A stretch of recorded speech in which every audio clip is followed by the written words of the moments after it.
샬롬. 저는 오늘 본문 말씀을 통해서 엘리야와 까마귀라는 제목으로 말씀을 상고하려고 합니다. 엘리야, 그는 누굽니까?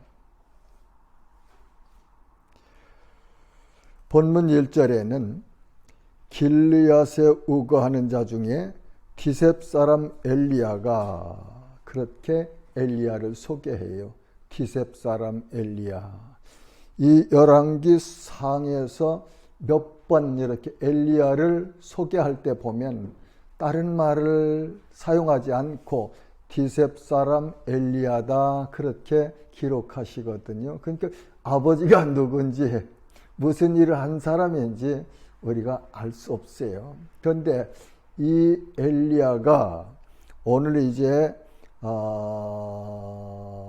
선지자로 이렇게 등장하는데 그 당시 시대에 참 암흑했던 깜깜했던 그런 시절이었어요.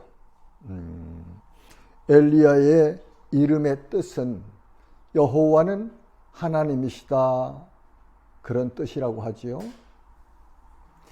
그런데 그 엘리야가 사역하던 나라는 북이스라엘이었습니다.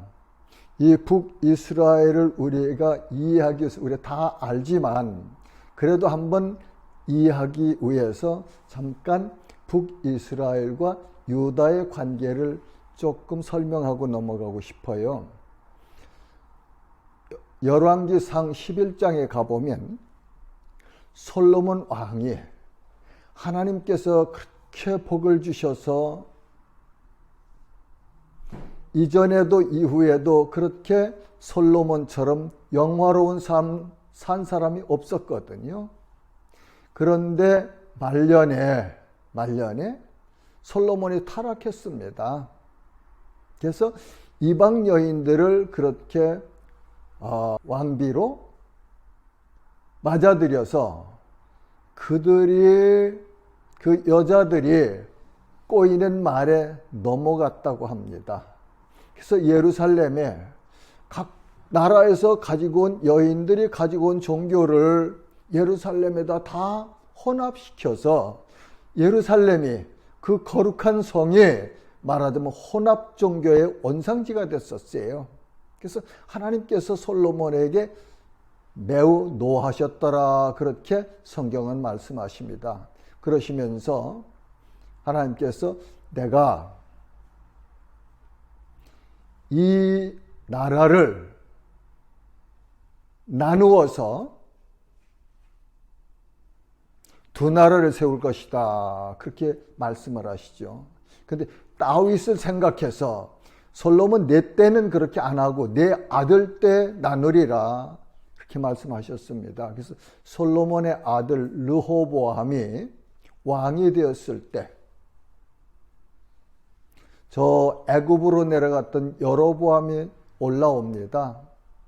그렇게 해서 백성들을 이끌고 와서 르호보암 왕에게 그렇게 요청하죠. 당신의 아버지 솔로몬이 우리에게 너무 부역을 많이 시켜서 너무 고통스럽습니다. 이 부역을 좀 당신은 줄여주십시오 하는 청을 했습니다. 국민청원인가요?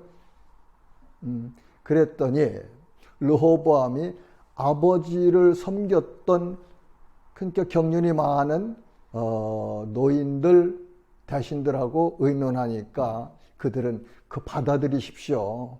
그렇게 해서 백성들을 좀 짐을 덜어주면은 그들이 왕에게 더욱 충성할 것입니다. 그러죠? 그 다음에는 자기 세대 같이 자란 청년들 대신들에게 그 이야기를 자문을 하니까 뭐라고 하죠? 우리 아버지는 채찍으로 너희를 다스렸으면 나는 전갈로 다스릴 것이다 하면서 거불지라고 합니다. 르호보암이 자기 친구들 젊은 사람들의 자문을 받아들여서 그 의견을 받아들여서 그렇게 대답을 했어요. 그러니까 여로보암이 이제는 나라에 소망이 없다 하고서 10지파, 야곱의 12아들 12지파 중에서 10지파를 이끌고 가서 북이스라엘을 세웁니다. 그리고 단과 베델에 금송아지를 만들어 놓고 여기서 예배하면 된다. 예루살렘에 가지 말고 너희는 여기서 예배하라. 그렇게 하죠. 르호보암 왕은 그래서 유다와 베냐민 두 지파를 가지고 남유다와 북이스라엘로 나누어서 전쟁도 하고 뭐 그랬습니다. 그런데 엘리야가 누구에게 말하느냐 보면 아합에게 말하되, 아합은 그럼 어떤 사람입니까? 아합은 북이스라엘의 제7대 왕이에요. 이 아합은 사악한 왕이었습니다. 아합이 어떤 사람이었는가 잘 보려면 우리 열왕기상 16장 29절부터 33절까지 보면 알 수 있어요. 제가 읽어볼게요. 유다의 아사왕 제 38년에 오므리의 아들 아합이 이스라엘 왕이 되니라. 오므리의 아들 아합이 사마리아에서 22년 동안 이스라엘을 다스리니라. 오므리의 아들 아합이 그의 이전의 모든 사람보다 여호와 보시기에 악을 더욱 행하여 느밧의 아들 여로보암의 죄를 따라 행하는 것을 오히려 가볍게 여기며 시돈 사람의 왕 엣바알의 딸 이세벨을 아내로 삼고 가서 바알을 섬겨 예배하고 사마리아에 건축한 바알의 신전 안에 바알을 위하여 제단을 쌓으며 또 아세라상을 만들었으니 그는 그 이전에 이스라엘의 모든 왕보다 심히 이스라엘 하나님 여호와를 노하시게 하였더라. 네. 이렇게 아합 왕은 하나님의 말씀을 떠나서 하나님을 저버리고 이방신들을 섬기며 그렇게 통치하였다고 성경은 우리에게 가르쳐 주십니다. 그럴 때에 엘리야가 아합에게 말하지요. 내가 섬기는 이스라엘의 하나님 여호와께서 살아계심을 두고 맹세하노니 내 말이 없으면 수년 동안 비도 이슬도 있지 아니하리라 하니라. 엄청난 폭탄 선언이네요.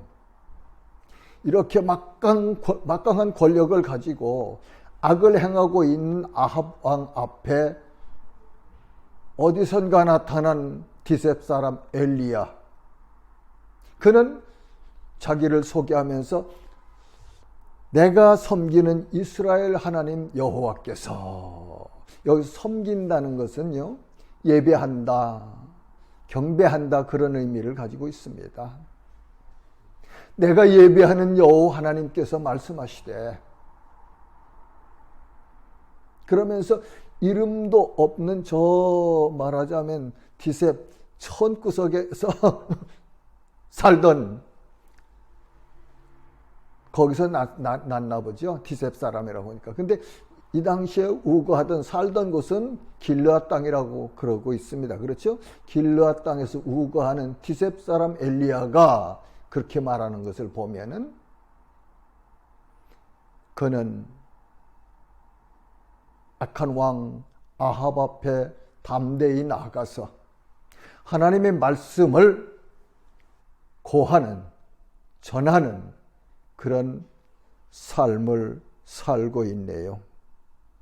그러면서 엘리야가 아합에게 전한 메시지 내용이 여호와께 살아계심을 두고 맹세하노니 내 말이 없으면 수년 동안 비도 이슬도 있지 아니하리라 하니라. 우로, 그렇죠? 비도 이슬도 내리지 않는다. 살 수 없죠. 살 수 없습니다. 엄청난 재앙이지 않습니까? 엄청난 재앙이에요. 엄청난 재앙. 백성들이, 사람들이 살아갈 수 없는, 가축들이 살아갈 수 없는 그런 상황을 가져올 것이다 하는 하나님의 말씀을, 메시지를 전하네요. 하나님의 말씀이 엘리야에게 임하였습니다. 본문 2절에서 4절에 보면은 여호와의 말씀이 엘리야에게 임하여 이르시되 너는 여기서 떠나 동쪽으로 가서 요단 앞 그릿 시냇가에 숨고 그 시냇물을 마시라. 내가 까마귀들에게 명령하여 거기서 너를 먹이게 하리라. 하나님께서 엘리야에게 어디에 가서 어떻게 지내고 거기서 내가 먹고 마실 것, 그것을 내가 공급하리라. 사람을 통해서 공급하는 것이 아니고 까마귀를 통해서 공급하신다고 말씀하시네요. 까마귀. 말씀에 보면은 레위 지파는 여호수아가 땅을 분배할 때 기업을 주지 않았습니다. 그러면서 레위 지파의 기업은 하나님이시다, 여호와시다, 그렇게 말씀해 주시거든요. 그런데 엘리야 선지자에게 하나님께서는 기적 같은, 기적이죠, 까마귀를 통해서 떡과 고기를 주신다고 말씀하셨죠. 자, 엘리야가 어떤 사람인가 우리가 한번 좀 봐야 되겠어요. 엘리야가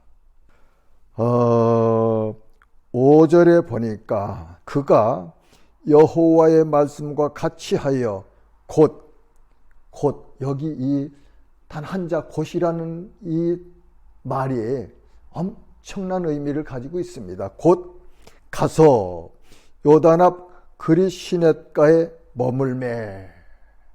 하나님이 말씀하시니까 바로 즉시 하나님의 말씀에 순종했네요. 아브라함이 그랬잖아요. 아브라함이 하나님께서 내 사랑하는 독자 이삭을 번제물로 바치라고 하실 때 아브라함이 아무 말도 하지 않았어요. 다음 날 아침에 일찍 일어나서 사원들에게 땔감을 가지고 그리고 지우고 그리고 아들을 앞세워서 3일 길을 걸어갔다 오잖아요. 거기에 성경은 어떤 내용도 기록하지 않았어요. 하나님이 말씀하시니까 아브라함이 그대로 순종한 것이죠. 엘리야도 그러네요. 엘리야도 그럽니다. 여호와께서 말씀하신 곧 가서, 바로 가서, 즉시 가서, 이것이 하나님을 섬기는 사람들, 하나님을 사랑하는 사람들, 하나님을 온전히 믿고 따라가는 사람들이 살아가는 자세입니다. 네. 하나님께서 하라는 대로 그렇게 했지요.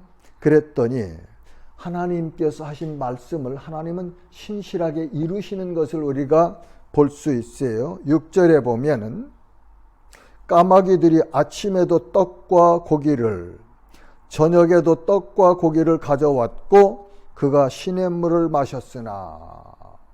떡과 고기, 까마귀들을 통해서 아침에도 떡과 고기를 주셨고 저녁에도 떡과 고기를 주셨고, 물은 그 그릿신의 물을 마셨다고 그래요. 시냇물을. 네. 그러니까 떡도 있고 고기도 있고 물도 있고. 네.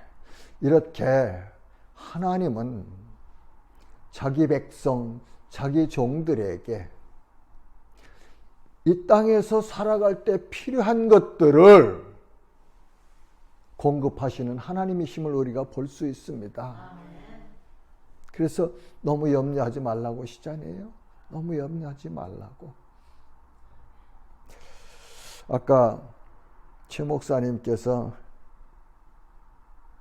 땅끝에서 복음성가 부른 다음에 여러분의 땅끝은 어디입니까? 그러고 질문하셨죠. 제 땅끝은 평양입니다. 예레미야서에 보면 내 사랑하는 양, 내게 맡겨준 양떼들은 다 어디 있느냐? 그렇게 목자에게 물으시는 말씀이 있어요. 나는 그 말씀을 읽을 때마다 하나님, 제 양들은 저 평양에 있습니다. 북한 땅에 있습니다. 막혀있는 저 땅, 갈 수 없는 저 땅,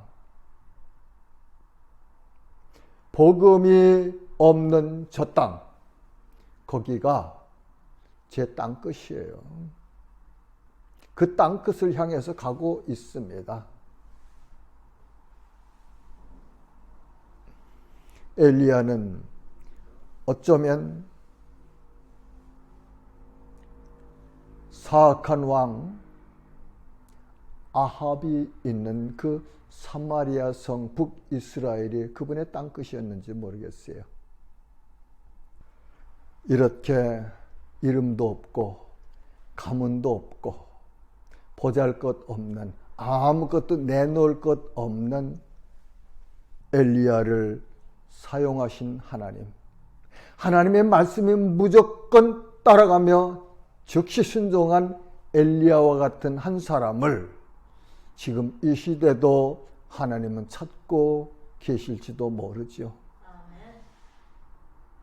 사랑하는 동역자 여러분, 지체 여러분, 여러분들이 이 엘리야와 같은 한 사람이 되시기를 주님의 이름으로 축복합니다.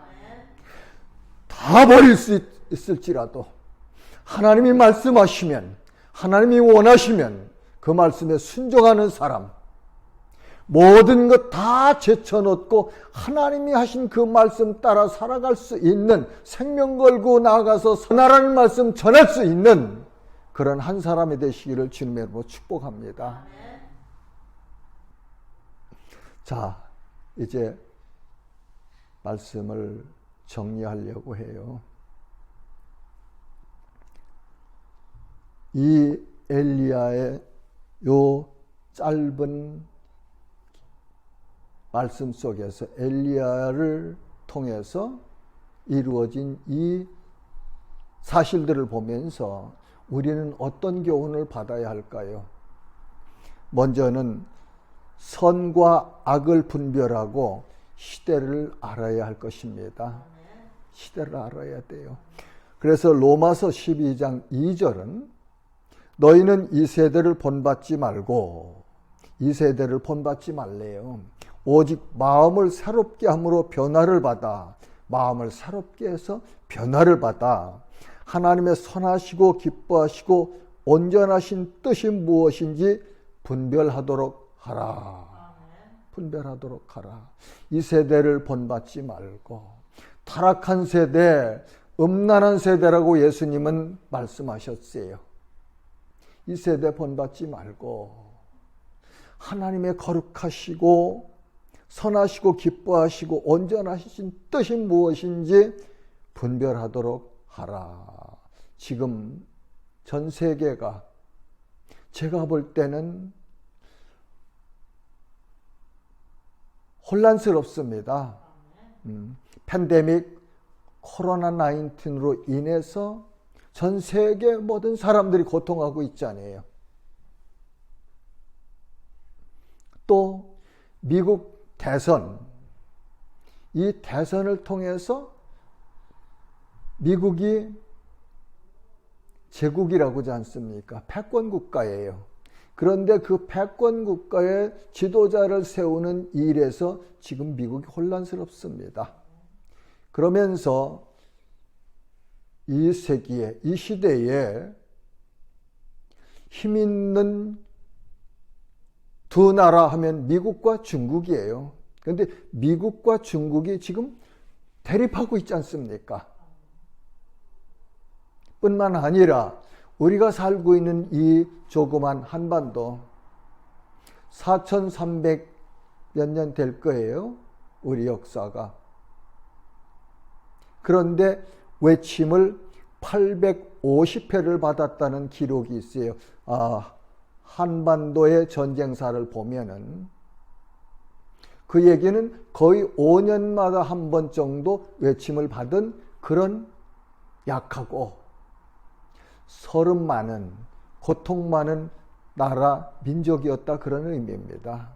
그런데 50년 6.25 전쟁이 일어났고 53년 7월 27일 날 휴전조인이 된 이후에 지금까지 한 70년 되겠네요. 그렇죠? 70년 다는 안 되지만 그 기간 동안 가장 전쟁이 없이 융성한 풍요한 그런 세대를 누리고 왔는데 지금 이 나라는 또 다시 어둠이 밀려오고 있는 그런 혼란스러운 세대, 그렇게 저는 보고 있습니다. 개인적으로. 시대를 알아야 할 것이에요. 그 다음에는 선으로 악을 이겨야 합니다. 악한 세력은 선을 무너뜨리려고 끊임없이 공격해 옵니다. 성경 말씀 곳곳을 읽어보면 그래요. 그런데 로마서 12장 21절은 악에게 지지 말고 선으로 악을 이기라, 그렇게 말씀하시죠. 그리고 로마서 12장 9절에는 사랑에는 거짓이 없나니 악을 미워하고 선에 속하라. 선, 우리가 가지고 있는 기준이 아닙니다. 선은 하나님 한 분만이 선이세요. 악은 그럼 뭐예요? 하나님을 인정하지 않고 하나님을 대적하는 세력이 모두가 악입니다. 그 악의 우두머리가 마귀 사탄이에요. 네. 그 다음에는 하나님의 말씀에 순종해야 합니다. 엘리야처럼요. 그래서 사무엘상 15장 22절에 보면 순종이 제사보다 낫고 듣는 것이 순양의 기름보다 나으니, 사울 왕이 사무엘 선지자를 통해서 여호와 하나님께서 가르쳐 주신 말씀대로 행하지 않았어요. 그러면서 사무엘 앞에서 자기 변명을 늘어놓죠. 그럴 때 사무엘 선지자가 사울에게 한 말입니다. 그로 인해서 하나님께서 사울에게서 왕권을 빼앗아서 다윗에게 주셨다는 사실을 우리는 성경 말씀에서 확인할 수 있지요. 자, 마태복음 7장 24절에서 25절에는 예수님께서 산상에서 말씀을 가르치시고 결론을 지으십니다.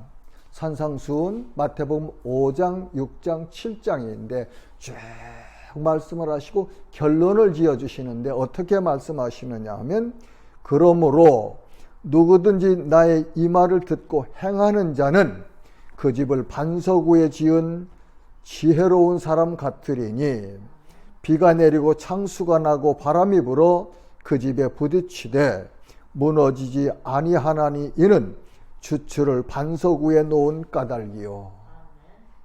반석, 아주 견고한 바위 아니에요? 성경에서 반석은 예수님을 가리키세요. 민수기에 보면 이스라엘 백성들이 목이 말라 울부짖을 때 하나님께서 모세가 가지고 있는 그 지팡이로 바위를 치라고 하시죠. 그죠? 그래서 거기서 모세가 하나님 말씀대로 행했더니 바위에서 물이 터져서 이스라엘 백성들이 물을 마신 기록이 있는데, 바울 사도는 그 반석을 곧 그리스도다 그렇게 해석을 해 주었습니다. 자, 이제 엘리야의 사역을 보았는데, 우리도 이 암울한 시대, 이 어두운 시대 있습니까? 엘리야처럼 기도해야 합니다. 기도해야 합니다. 야고보서 5장 17절과 18절은 엘리야는 우리와 성정이 같은 사람이로되 그가 비가 오지 않기를 간절히 기도한즉 3년 6개월 동안 땅에 비가 오지 아니하고 다시 기도하니 하늘이 비를 주고 땅이 열매를 맺었느니라. 기도하니까, 간절히 하나님 앞에 기도하니까 하늘이 닫혀서 비가 내리지 않았고, 다시 또 하나님 앞에 간절히 기도했더니 하나님께서 하늘을 열고 비를 내리셨다. 그렇게 야고보는 우리에게 가르쳐주고 계세요. 이로 보건대 우리는 기도하는 일에 열심히 있는 삶을 살아야 하겠습니다. 흩어져 있는 처소에서 여러분들이 거하는 그곳에서 마음을 열고 하나님을 향해서 하나님 앞에 이 시대를 분별하고 이 시대에 하나님께서 우리에게 주실 평강과 그리고 우리 자녀손들이 살아갈 이 땅에 주님 다시 오실기까지 이 땅에서 우리 자녀손들이 살아갈 텐데, 하나님께서 은혜를 입혀주셔서 마음껏 여호와를 섬기고 하나님을 예배하고 찬송하고 하나님의 말씀을 배울 수 있는 그런 환경을 주십시오 하고 기도해야 되지 않겠습니까? 그리고 저 닫혀진 저 철책선 너머에 있는 북한 땅에도 예수 그리스도의 생명의 복음이, 우리가 들어서 믿고 구원함을 받은 이 복음이 저 땅에도 편만히 전파되는 날이 올 수 있도록 우리가 기도해야 돼요. 우리 기도가 너무 소극적이거나 아니면 너무 내 일신에 필요한 것들만 구하지 않는가 하는 생각도 들어갈 때가 많이 있습니다. 하나님의 뜻을 좀 넓게 이해하고 그 하나님이 소원하시는 것이 무엇인지를 깨달아서 그 기도 제목을 가지고 우리가 기도하는 그런 기도자들이 되시기를 주님의 이름으로 축복합니다.